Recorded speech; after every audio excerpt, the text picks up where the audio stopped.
I never thought I'd be sitting in my Honda Civic in a McDonald's parking lot at 57 years old, trying to figure out where I was going to sleep that night. The smell of French fries mixed with the musty odor of my old car, and I couldn't help but laugh at the irony. 3 months ago, I had an office downtown. Now I was counting the $8.50 in my wallet, wondering if that would cover a cup of coffee. My name is Ron Foster, and let me tell you how I went from running a successful construction business to sleeping in my car overnight. The collapse happened fast. 32 years building Foster Construction from nothing, and it all disappeared in a matter of weeks. The Morrison project was the final nail in the coffin. When their foundation cracked due to soil issues we couldn't have predicted, they came after us with everything. My insurance company found a technicality to deny coverage, and suddenly I was facing an $800,000 judgment I couldn't pay. I lost the business first, then the house. The bank didn't care about my decades of perfect payment history. Numbers on paper don't have feelings, and mine were all red. That's how I ended up at my son Tim's door on a Tuesday afternoon, holding a single suitcase and what was left of my pride. Tim lived in a beautiful colonial house in the suburbs with his wife Patty. She had expensive taste, and it showed in every detail of their home.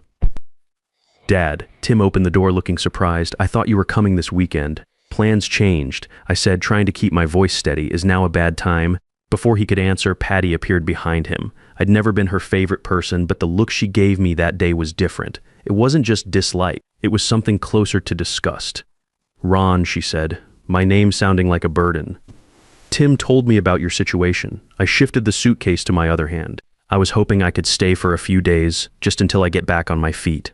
I won't be any trouble." Patty crossed her arms, and I watched Tim's posture change immediately. He'd always been a good kid, but somewhere along the way he'd learned to read his wife's moods like weather patterns. "The thing is," Patty continued, "we have the Hendersons coming to stay this weekend, and you know how small our guest room is." I looked at Tim, waiting for him to say something. We both knew the Hendersons lived 20 minutes away and had never stayed overnight in their lives. "Maybe there's a motel nearby," Tim said, finally not meeting my eyes. "Something temporary until you figure things out." Standing there on their doorstep, I felt something break inside me that had nothing to do with money or houses. This was my son, the boy I'd taught to ride a bike, helped with homework, put through college even when it meant taking on extra debt. "I see," I said quietly. Patty's expression softened just enough to look sympathetic. "It's not that we don't want to help, Ron. It's just that this is such a difficult time for everyone. Tim's been so stressed about work, and I'm dealing with my mother's health issues. We barely have the emotional bandwidth to handle our own problems." Emotional bandwidth, I wondered, when caring for family became something that required bandwidth like an internet connection. "Of course," I said, "I understand." But I didn't understand. I didn't understand how the same woman who'd called me every time she needed help moving furniture or wanted someone to watch their dog during vacation trips could suddenly find me too much of a burden for a few nights on their couch. "There's a Hampton Inn about 10 minutes from here," Tim said, finally looking at me directly. "It's not too expensive." I checked their website on my phone before coming over. 3 nights would wipe out most of what I had left. "That sounds perfect," I lied. Patty brightened immediately, the way people do when an uncomfortable situation resolves itself in their favor. "And once you're settled somewhere permanent, we'd love to have you over for dinner, maybe next month." Next month, when the inconvenience of my presence would be limited to a few hours and a home-cooked meal. I hugged Tim goodbye, and for a moment he held on a little longer than usual. I thought maybe he was going to change his mind, invite me in, tell Patty that his father needed help, and that was that. Instead, he patted my back and said, "Take care of yourself, Dad." Walking back to my car, I heard their front door close with a soft click that sounded final. I sat in their driveway for a few minutes, watching their house. The lawn was perfectly manicured, the flower beds arranged with magazine precision. Through the living room window, I could see Patty moving around, probably already forgetting I'd been there. The Hampton Inn was full. So was the Holiday Inn Express and the 2 budget motels I tried after that. Apparently there was some kind of conference in town, and every room was booked. By 800, I was parked behind a 24-hour diner, trying to figure out how to sleep in a Honda Civic without looking like a homeless person. The irony wasn't lost on me. I'd spent my entire career building homes for other people, and now I couldn't find a place to sleep. That's when my phone rang. The number on my phone wasn't one I recognized. After the day I'd had, part of me wanted to let it go to voicemail, but desperation makes you answer calls you might otherwise ignore. Ron Foster speaking. The voice was formal, precise, with just a hint of an accent I couldn't place. "Mr. Foster, my name is Albert Cooper. I'm calling on behalf of my employer, Mr. Leonard Martinez. He would very much like to meet with you tomorrow morning if you're available." I shifted in the driver's seat, trying to get comfortable against the Honda's worn upholstery. I'm sorry, who? Leonard Martinez. Albert repeated patiently. He's requested a meeting with you at 10 to tomorrow morning. It's quite urgent, I'm afraid. The name meant nothing to me. In 32 years of construction work, you meet a lot of people, but Leonard Martinez wasn't ringing any bells. I think you might have the wrong Ron Foster, I said. I don't know anyone by that name. There was a pause, then the sound of papers rustling. Ronald James Foster, born April 8, 1967, previously owner of Foster Construction? My stomach tightened. How do you know about my business, Mr. Martinez has been quite specific about wanting to meet with you. He's not in the best of health, and time is rather precious. I'm afraid I can't discuss the details over the phone, but I can tell you that Mr. Martinez is prepared to compensate you for your time. Would $200 be sufficient for a 1-hour meeting? $200? More than I'd seen in weeks. I thought about my 8 Virion Fivires, about sleeping in my car, about the look on Patty's face when she'd suggested a motel, where the Martinez estate. I can send you the address. Shall we say 10? I'll be there. After hanging up, I sat staring at my phone screen. The whole conversation felt surreal, like something that happened to other people. Rich strangers didn't just call up failed contractors and offer them money for meetings. But then again, a week ago, I wouldn't have believed I'd be sleeping in my car either. The address came through a few minutes later, 37 Elmridge Drive. I plugged it into my GPS and wasn't surprised to see it was in Millbrook Heights, where the houses started at $2 million and went up from there. I tried to sleep that night, but the Honda seats weren't designed for someone my size. Every time I started to doze off, a car would pull into the diner's parking lot, headlights sweeping across my windshield. I spent most of the night staring at the ceiling, wondering what kind of man had enough money to pay $200 for an hour of a stranger's time. By morning, I was stiff, tired, and more than a little nervous. I cleaned up as best I could in the diner's bathroom, combing my gray hair with my fingers and splashing cold water on my face. The man in the mirror looked older than 57, worn down by months of stress and a night in a car. The Martinez estate was everything I'd expected and more. The gates alone probably cost more than most people's cars, electronic and imposing, with emblems worked into the iron scrollwork. A voice came through the intercom before I could even announce myself. Mr. Foster, please proceed to the main house. The driveway curved through what looked like a professionally maintained park. Ancient oak trees lined the path, their branches forming a canopy overhead. The house, when it finally came into view, wasn't just large, it was magnificent. Colonial architecture with modern touches, probably 15,000 square feet, sitting on grounds that seemed to stretch forever. I parked my Honda between a Mercedes and a BMW, feeling like I'd brought a skateboard to a car show. Albert Cooper met me at the front door. He was exactly what I'd pictured, tall, thin, impeccably dressed in a dark suit that probably cost more than my car. His gray hair was perfectly styled, and his handshake was firm but brief. Mr. Foster, thank you for coming. Mr. Martinez is waiting for you in his study. He led me through rooms that belonged in a museum. Persian rugs covered hardwood floors that gleamed like mirrors. Oil paintings and heavy frames lined the walls, and every piece of furniture looked like it had been handcrafted by someone who'd never worried about money. The study was smaller than the other rooms, but somehow more impressive. Floor-to-ceiling bookshelves filled with leather-bound volumes, a massive mahogany desk, and windows that looked out over gardens that probably required a full-time staff. Leonard Martinez sat behind the desk in a wheelchair, and I could see immediately that Albert hadn't been exaggerating about his health. He was thin to the point of frailty, his skin pale and papery, but his eyes were sharp, alert, studying me with an intensity that made me uncomfortable. Ron Foster, he said, his voice stronger than his appearance suggested. Please sit down. I took the chair across from his desk, my work boots looking out of place on his expensive rug. Thank you for the opportunity to meet with you, Mr. Martinez. I have to admit, I'm curious about what this is regarding. He smiled, and for a moment something flickered in his expression. Recognition, maybe sadness. It was gone too quickly for me to be sure. Tell me, Ron, do you remember a rainy night 8 years ago, October 15th, to be exact? Route 12, just outside Millbrook. My blood went cold. I hadn't thought about that night in years, had tried not to think about it, but suddenly I was right back there. Rain pounding on my windshield, the curve coming up too fast, the headlights in the wrong lane. How do you know about that? Leonard Martinez leaned forward in his wheelchair, his pale hands folded on the desk. Because, Ron, I was in the other car.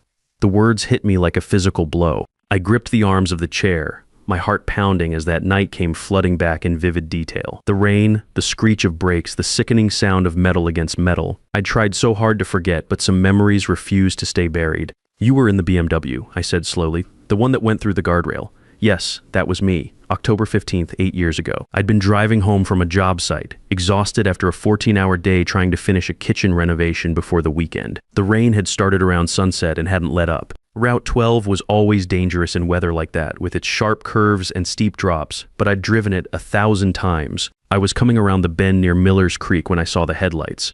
They were in my lane, coming straight at me. The BMW was hydroplaning completely out of control. I had maybe 2 seconds to react. You swerved. Leonard said quietly, watching my face. You could have stayed in your lane. The impact would have been head-on, but the other driver would have taken most of the damage. Instead, you swerved right into the guardrail. I remembered the decision, if you could even call it that. It was pure instinct. See danger, avoid it. I yanked the wheel hard right, sending my truck into a skid that carried me straight into the metal barrier. The guardrail had held, barely, but my truck was totaled. You went through the rail, I said, the memory becoming clearer. Down into the creek, 20 feet down, Leonard confirmed, the car landed upside down in 3 feet of water. The impact knocked me unconscious. I closed my eyes, seeing it again. After my truck had come to a stop, I'd sat there for a moment, dazed, checking to see if anything was broken. That's when I'd heard the splash from below, seen the headlights pointing up through the rain. You climbed down, Leonard continued. The embankment was muddy, steep. You fell at least twice, I'm told. By the time you reached my car, it was filling with water. The details were coming back now, sharp and clear. The BMW had been crumpled like a tin can. Driver's side down in the creek. Water was pouring in through the broken windows. I'd waded in, soaking myself to the waist in freezing October water. The door was jammed, I said softly. You broke the passenger window with a rock. Cut your hands doing it. Then you pulled me out through the opening. I remembered that part vividly. Leonard had been unconscious, dead weight, blood running from a gash on his forehead. Getting him through that window and up the embankment had been one of the hardest things I'd ever done physically. By the time I dragged him to the road, my back was screaming and my hands were torn up from the broken glass. The ambulance came, Leonard said. You rode with me to the hospital, stayed until my wife arrived. The doctor said if I'd been in that water for another few minutes. He didn't finish the sentence, but he didn't need to. You saved my life, Ron. I shifted uncomfortably in the chair. Anyone would have done the same thing. Leonard's laugh was bitter, would they? The police report said 3 other cars passed the scene before you arrived. 3 people who saw my headlights in the creek and kept driving. I hadn't known that. After that night, I'd tried to put the whole thing behind me. My insurance had covered the truck. I'd been unhurt except for some cuts and bruises, and I'd gone back to work the next Monday like nothing had happened. Why didn't you ever contact me? Leonard asked. After that night, you never called, never came by the hospital. I thought about how to explain it. It wasn't my business. You were alive, that's what mattered. I figured you had your own life to get back to my own life. Leonard repeated, and there was something in his voice I couldn't identify. Do you know what I was doing that night, Ron? Why I was driving in weather like that? I shook my head. I was running away from my wife, from my business, from everything. I just found out that my company was about to be investigated for environmental violations, fraud that could have sent me to prison for 20 years. I was scared, panicked, and I was driving to the airport to catch the first flight out of the country. The room fell silent except for the ticking of an antique clock on the mantelpiece. The accident changed everything, Leonard continued. While I was recovering, my lawyers found a way to clean up the mess, the investigation went away, the charges were dropped. By the time I was back on my feet, I had a second chance. He reached into his desk drawer and pulled out a thick manila folder. I built this empire because of that night, Ron, because you gave me the chance to make things right. Martinez Industries is worth $25 million today. I own real estate in 6 states, manufacturing facilities in 3 countries.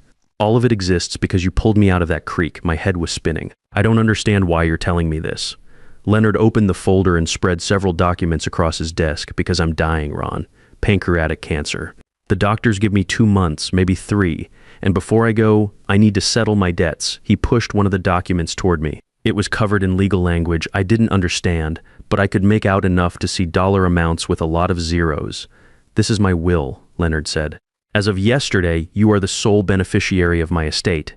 I stared at the paper, the words not making sense. What? Everything, Ron. The house, the business, the investments, all of it goes to you. I struggled to find words. That's impossible. You have a family, children. Leonard's expression darkened. I have a son who hasn't spoken to me in 3 years. He's waiting for me to die so he can inherit enough money to support his gambling addiction and his third wife's shopping habits. I have a daughter who calls me twice a year on my birthday and Christmas, and only to ask for money. Neither of them was in that creek 8 years ago. I pushed the document back toward him. I can't accept this. You don't have a choice. It's already done. The papers are filed. The lawyers have been paid. When I die, everything becomes yours. But why? I mean, I appreciate the gesture, but what happened that night? It was just human decency. It doesn't deserve this. Leonard leaned back in his wheelchair, studying me with those sharp eyes. Do you know what you did after you pulled me out of that water, Ron? You gave me your jacket. You were soaking wet, shivering. Your hands were bleeding, and you gave me your jacket to keep me warm. Then you sat with me in the rain until help arrived. You held my head to keep the water out of my mouth. I had forgotten about the jacket. You didn't know who I was. For all you knew, I was some drunk who'd nearly killed you, but you treated me like I mattered, like my life had value. Do you have any idea how rare that is? Anyone would have. No, Leonard interrupted firmly. Anyone wouldn't have. Most people would have called 911 and driven away. You stayed. You cared. And in 30 years of business, dealing with thousands of people, you're the only person who ever showed me genuine kindness without wanting something in return. He pulled out another document. This one was shorter and simpler. There's something else you need to know before you make any decisions about your family. He opened a thick file folder I hadn't noticed before, one with my name written on the tab in neat handwriting. I've been keeping track of you, Ron.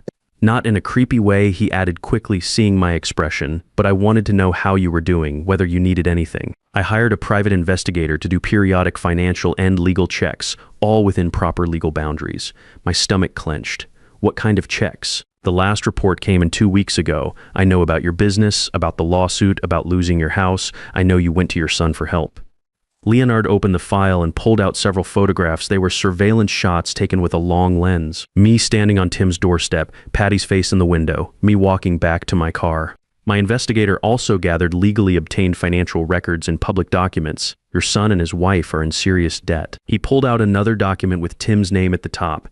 Tim owes $68,000 in combined credit card debt and personal loans. Patty has a shopping addiction they've been hiding for years. Their mortgage is underwater, and they're 5 months behind on payments. How do you know all this? Credit reports, court filings, public records, all legally accessible information. Leonard's expression was grim. They're facing foreclosure, Ron. Within 6 months, they'll lose their house. But Tim said business was good. He got that promotion last year. The promotion came with a salary increase of $6,000 annually. Patty's spending increased by $35,000 over the past 2 years. She spends more on clothes in 3 months than most people make in a year. I stared at the papers, trying to process what I was seeing. They're broke. Worse than broke. They're drowning and they know it. Then why wouldn't they help me if they understood what it was like to struggle? Leonard's expression was sad, because admitting they had problems would have meant admitting Patty was wrong, and in their house, Patty is never wrong. It was easier to paint you as the irresponsible one. Leonard died on a Tuesday morning, exactly 5 days after our meeting. I got the call from Albert while I was having breakfast at the diner. The funeral was private, he said, just immediate family. The will reading was scheduled for the following Friday. I spent those days in a strange kind of limbo. I'd upgraded from sleeping in my car to a decent motel room, but I didn't dare make major plans. Part of me still couldn't believe this was real. Friday morning came, and I arrived at the law offices of Gerald Parker and Associates. Leonard's son Carl and daughter Susan sat at the massive table, looking like they'd rather be anywhere else. The lawyer read the will in that measured legal tone. To my son Carl, who has spent years waiting for me to die so he can inherit money to support his gambling debts, I leave the sum of $100,000. To my daughter Susan, who has called me 16 times in 5 years, each time to request money, I leave the sum of $100,000. Carl's face went white. What the hell is this? The remainder of Leonard Martinez's estate, valued at approximately $18 million, including all business interests, real property, and investments, is left to Ronald James Foster. The silence was complete. Carl and Susan stared at me like I'd materialized from thin air. Who the hell is Ron Foster? Susan finally asked. According to your father, Mr. Foster saved his life 8 years ago in an automobile accident. They left without saying goodbye, their faces set in fury and disbelief. As I walked to my car afterward, my phone rang. Tim's name appeared on the screen. Dad, I just heard. Is it true about Leonard Martinez? It's true, $18 million. That's incredible. There was something in his voice I'd never heard before. Not excitement exactly, more like calculation. Listen, Patty and I were talking, and we feel terrible about the other day. We were stressed, overwhelmed. We'd love to have you over for dinner tomorrow night to celebrate and apologize. I sat in my car outside the law office. 24 hours ago, these same people had told me they didn't have the emotional bandwidth to help their homeless father. Now they wanted to celebrate. That's very generous. Let me think about it. Of course, we'll be here whenever you're ready. I arrived at Tim's house the next evening at exactly 7, carrying a bottle of wine. Patty answered the door wearing a dress I'd never seen before. Ron. She embraced me like we were old friends. I'm so happy you could come. The house looked different, cleaner, like they'd spent the day preparing for an important guest. The dining room was set with their good china, candles flickering. Tim appeared, grinning broadly. Dad, come in. Can I get you a drink? After we settled in the living room, Tim finally spoke. So this inheritance thing, that's really something. $18 million, Patty said, shaking her head. I can't even imagine. Patty leaned forward. Ron, before we go any further, Tim and I need to apologize for the other day. We handled that terribly. We were stressed, Tim added. The truth is we were trying to protect you. We knew how proud you are. We thought if we offered help right away, you'd feel like a charity case. It was tough love. That's very thoughtful, I said, taking a sip of water. Family is the most important thing in the world, Patty said, squeezing my hand. Of course, I said. Family is everything. After dinner, Patty brought out photo albums. Family is everything, isn't it? I hope you can forgive us, she said with tears in her eyes. So we're okay. Tim asked hopefully. Oh, we're fine, I said. In fact, I have something for you. I pulled out 2 envelopes, handing one to each of them. Inside were cashier's checks for $30,000 each. Dad, what's this for? It's a gift from someone who understands what it's like to be struggling financially. They looked confused. Struggling, Patty said. We're not struggling. I pulled out Leonard's folder and set it on the coffee tables. Actually, you are $68,000 in debt, 5 months behind on your mortgage. Facing foreclosure within 6 months, the color drained from their faces. The same way I know you planned this reconciliation. 3 days ago, discussing how to handle the situation now that I have money. Patty's mouth opened and closed. Tim leaned forward desperately. Dad, we love you. No, I said quietly, you love what I can give you. I stood up, buttoning my jacket. The checks are yours to keep. Consider it payment for a valuable lesson. What lesson? Patty asked. That your father isn't stupid, and sometimes karma takes a while, but it always collects. We're family, Patty said, tears streaming. Family forgives each other. I paused at the door. You're right, family does forgive. But forgiveness doesn't mean pretending things didn't happen. What are you saying? Tim asked. I'm saying goodbye. 18 months later, I was sitting on the porch of my new house watching the sunset over the lake. It wasn't a mansion, but it was mine. Paid for with cash, no mortgage, no debt. I'd kept Leonard's businesses running, hiring good people. Tim had called dozens of times over the months, leaving voicemails I hadn't returned. I'd heard they'd avoided foreclosure with my gift, but barely. I'd made new friends in my new town, people who invited me to barbecues and poker games. I'd also started volunteering at a local veteran shelter, helping guys who reminded me of myself not too long ago. It turned out that being truly wealthy wasn't about the money. It was about the freedom to choose who you spent time with, who you helped, who you loved. As the sun disappeared behind the mountains, I thought about Leonard Martinez and the night that changed both our lives. He'd been running away when I pulled him from that creek, but maybe he'd been running toward this moment, toward giving someone else the freedom he'd found. I raised my glass toward the evening sky. We did okay, Leonard. We did okay. The evening air was filled with the sound of crickets and water lapping against the shore. Somewhere in the distance, a family was having a barbecue, their laughter carrying across the lake. It was the sound of people who actually enjoyed each other's company, who chose to be together. The sound of real family, the kind you create rather than the kind you're born into. I closed my eyes and listened to that beautiful sound of chosen love. Sometimes the family that matters most isn't the one you're born into, but the one that chooses to stand by you when you have nothing left to offer. Real wealth isn't measured by the zeros in your bank account, but by the freedom to walk away from people who only see your value in dollars.